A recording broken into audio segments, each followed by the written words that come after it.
ہاں کیوں نہیں،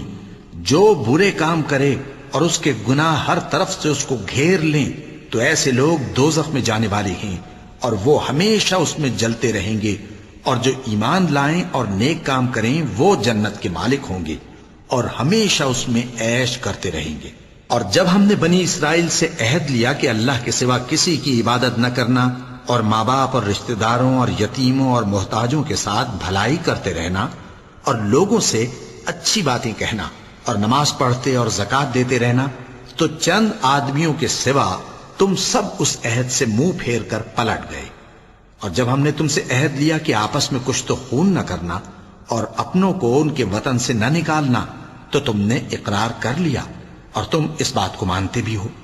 پھر تم وہی ہو کہ اپنوں کو قتل بھی کر دیتے ہو اور اپنے میں سے بعض لوگوں پر گناہ اور ظلم سے چڑھائی کر کے انہیں وطن سے نکال بھی دیتے ہو، اور اگر وہ تمہارے پاس قید ہو کر آئیں تو بدلہ دے کر ان کو چھڑا بھی لیتے ہو،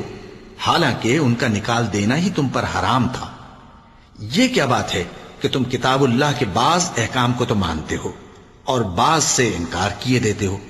تو جو تم میں سے ایسی حرکت کریں ان کی سزا اس کے سوا اور کیا ہو سکتی ہے کہ دنیا کی زندگی میں تو رسوائی ہو اور قیامت کے دن سخت سے سخت عذاب میں ڈال دیے جائیں۔